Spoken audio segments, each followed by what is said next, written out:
Hey, I'm Asger. You can ask me anything. Yesterday, Gustav Christensen asked me, how did your crypto investments go?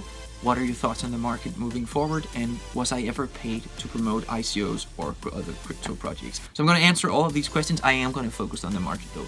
First of all, I want to say that a lot of people seem to believe that we're entering a financial recession right now. I happen to more or less agree with that probably.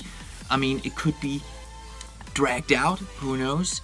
The stimulus packages they're trying to introduce in the US right now strike me as, helpful in the short term, but it also kind of depends on this whole coronavirus thing, how long social distancing, going out in general, will be enforced. However, if we look beyond this, really the worst day ever in the crypto market, when was that, a few weeks back or something like that, I think Bitcoin lost almost 30 points, 30% in the course of 24 hours. I mean, that was excruciating, and I actually didn't anticipate a quick recovery of the markets. So in that sense, that's a good sign, I'd say. So I do believe in the crypto market in the sense that at least many of the top 100 coins will probably do well in the very long term. I think Bitcoin's going to stick around for quite some time probably. And it could also be a good investment at some point in time. Here I am making a crypto video again, right? I promised myself I'm stepping out of crypto, but I am dedicated to answering your questions, which is why I'm making this video. So let me try and answer the other questions before I return to this general market thing. How did my investments do? I don't want to get into too many details on that for several reasons that I don't want to get into either. But I mean, a lot of them went really bad. A few of them were extremely good. I missed the opportunity in the sense that I didn't manage to make enough money for me to just sit here and talk in front of the camera, with that being my only income stream. So it's hard to just give a general answer to that question. I have more or less stepped entirely out of the market now. Not 100%, but very close to 100%. But yeah, so that's the answer to that question. Now the third question, whether I took money to make promotions on the channel for ICOs and other crypto projects. Yes, I did, but I always stated so in the videos.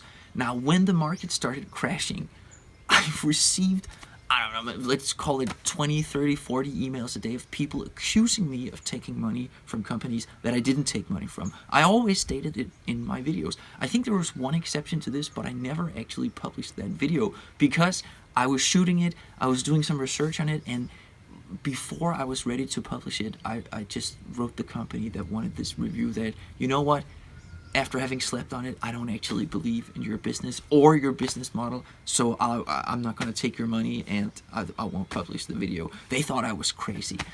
But something I want to say, I probably received, this is a rough estimate here, I probably received, let's call it 50 or 60 offers to receive financial compensation for making videos about various projects.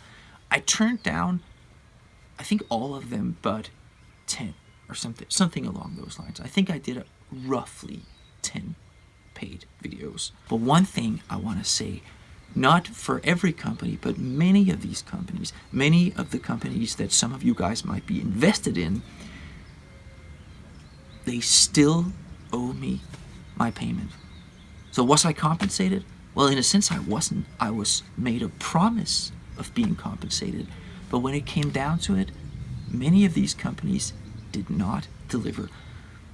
I should add that this goes almost exclusively for the companies that promised payments in their tokens, because, obviously I wouldn't do the work and not be compensated unless it was impossible technically for them to compensate me, which was only the case when we're dealing with an ICO and their tokens haven't been launched yet, so obviously they can't hand them out left and right. I am still owed several $1,000s by many companies, and in many cases, some cases I've had to fight some of these companies to receive the compensation that we had black on white in a contract signed, yet still nothing. I mean, it really is true that there are so many. No, I mean, I'm not even talking scammers necessarily. Oh, there's a huge crow just flew by there. I mean, I'm not even talking about scammers or downright scammers. I'm actually, in many cases, talking about the companies where you wouldn't suspect that something was wrong here, where they have publicly known people in key positions on their teams. I'm appalled by it. And you know what? I really want to sit here and call them out. I've given this a lot of consideration. I want to call them out on it publicly, but at the same time, I know a lot of people who listened to me, who trusted me, even when I was being naive. I mean, hindsight is always 20/20, right? But I want to protect those people's investments. If I expose, quote unquote, I have a few people that I still sort of want to expose. Maybe just one at the end of the day. Who was spreading lies about me personally. I mean, it got personal, but I still decided to not make public that information in an effort to protect the investments of the people who listened to me. And I mean, all these questions, I mean, I appreciate the questions. I would have preferred to answer a different type of question probably. But it really, the question you're asking me, I know those are not the questions you actually asked me, but the answer I'm giving here is really also a tale of why I stepped out of this space. Because I found myself in ethical dilemma upon ethical dilemma. And when I chose what I perceived to be the ethical thing, I did so without telling anybody. For instance, hodling something that I knew would be a stupid thing to hodl, but I thought maybe this could recover, and if I dump my tokens, I'm certainly gonna harm the people who listened to my videos or signed up for my newsletter. So I did a lot of, from a financial point of view, made a lot of stupid decisions from a financial point of view. From an ethical standpoint, and those things, I mean, ultimately I just concluded that those things cannot, at least not at this stage, they cannot be joined together. It's simply impossible, at least for me. It's also one of the reasons why how should I put this? I actually sort of despise a lot of the people who still do what I used to do, and I was starting to, I mean, I always try to follow this rule. I promised myself before I made my first video on cryptocurrencies ever, was just to not talk about something that I didn't know anything about. I wouldn't say something as fact if I didn't felt like 99.9% sure that it was actually true. But I mean, yeah, I mean, I've talked about this in so many videos already, but yeah, I guess it sort of strikes a chord with me in the sense that I left the crypto space from moral and ethical considerations. That is really why I did it. And I cut my income stream, which was a very hard decision to make, just for practical reasons. But, I mean, it feels great. It really does.